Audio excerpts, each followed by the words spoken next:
Hey guys, I decided to switch up the routine. My weekly talk is going to be inside today, but not because of what you expect. Simply, it's just fucking windy outside. So, this is the podcast room. For anyone who doesn't know, I'm in a podcast.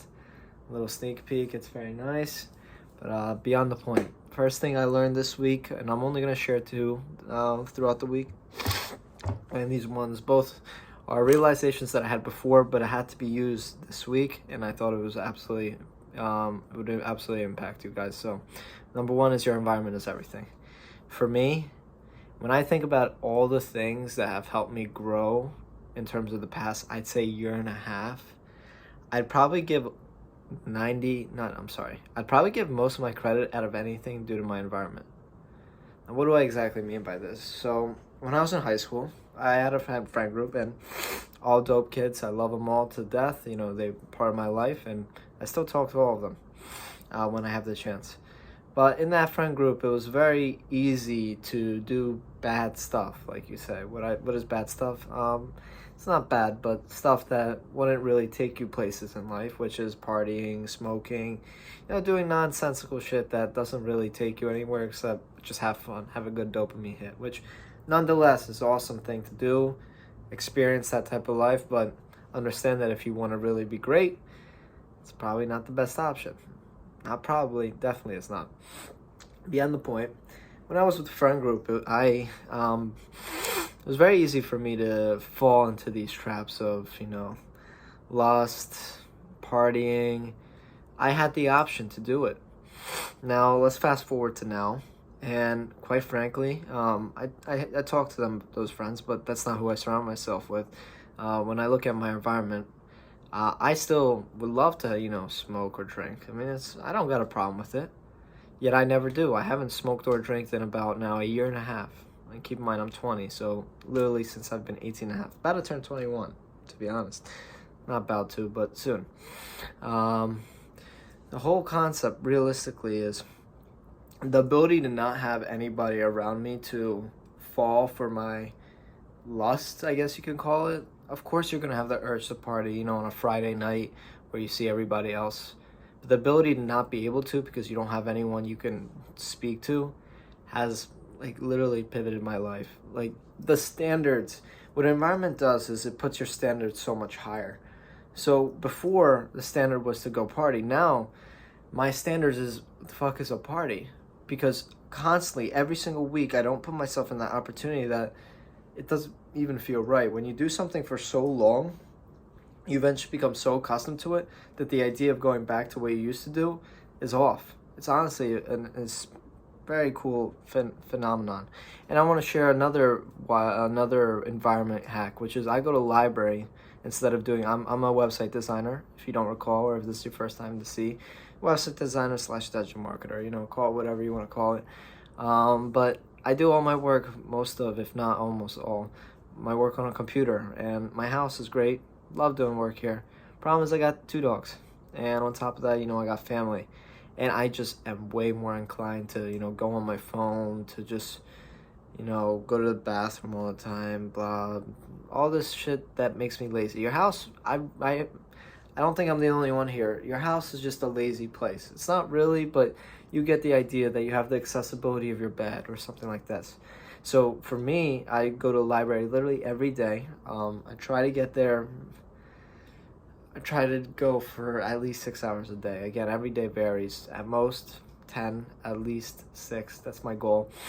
But I'm telling you, the times I go on my phone and get lazy drop 50%.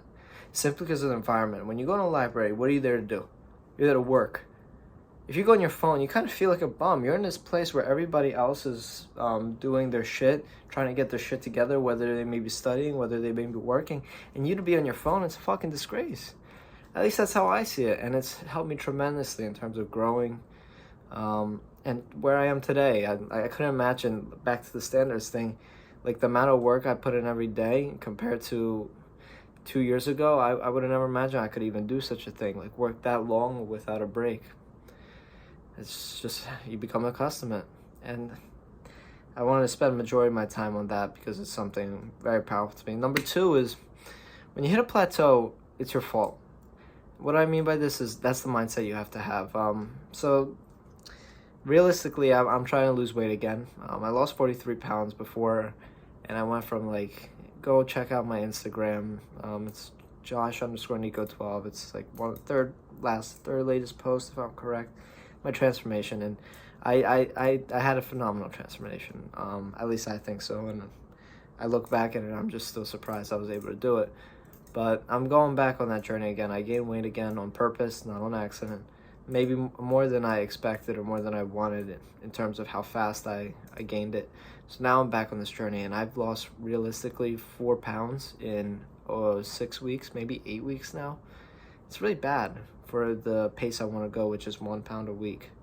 I'm doing half of that. And I have two options, which is, shit's not going down well, I don't know what the fuck it might be, some bullshit. Or you could have the ability that it's my fault. There's something I'm doing wrong and I have to figure it out. I have to try something new.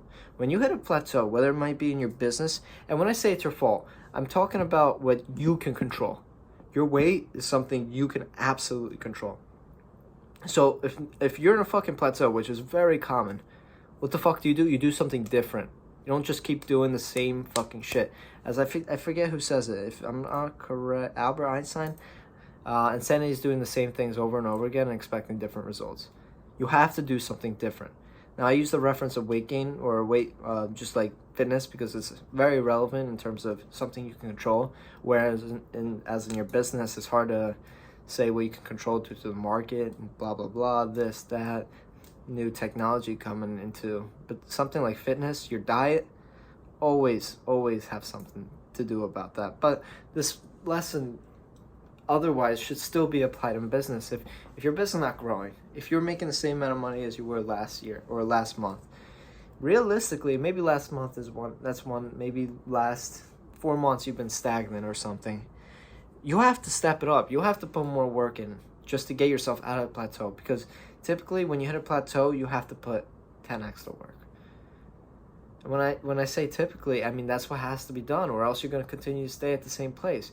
Especially if you're plateaued for a certain amount of period of time, for a longer extended period of time, it becomes a real difficulty to get out of it, and you have to really work harder. So the longer you wait in the midst of a plateau, the longer you have to work to get outside of it, and that's for a business. But this mindset relatively mostly should be applied for things that are in your control, like I said, which most likely will be your fitness, your shape. I'm trying to think of other examples, what always is in your control. I mean, even you're just bringing a smile to everybody you talk to. Talk to one new person a day, right? You don't have a high network. It is in your control. Talk to more people. Find a way. Go to more places that you wouldn't imagine you would have got yourself out of the comfort zone. Those are the two lessons. I really think I really hope I portrayed it the way I wanted it to, because they're so powerful if applied. Like, the concept of environment, I couldn't give enough credit. I would wish that upon everybody. Just put yourself in places where you're destined to be great. And most of the times it's not going to be at your house. Again, with the environment, your environment is everything. You say you don't want to go to the gym and you freaking feel lazy. Once you get to, just go to the gym. Let's say you just go to the gym. I promise you, if you get to the gym, you're not leaving. You're not fucking leaving. You know that. And that's because of environment. It's not because of my thoughts, this, that. It's the environment you're in. That's how fucking powerful it is. So please, it just, honestly, shoot me a text. I'd love to talk about it more if you need. When I say shoot a text, like leave a comment or DM me on Instagram. Whatever it is, realistically, I love to help, and it's really helped me grow. And again, I'm nowhere near where I want to be yet, but I know I'm heading the right direction. That's a promise. But besides that, be a hungry hippo. I love you guys. Thank you for listening to another Joshua Weekly Talk, and have a great day, guys.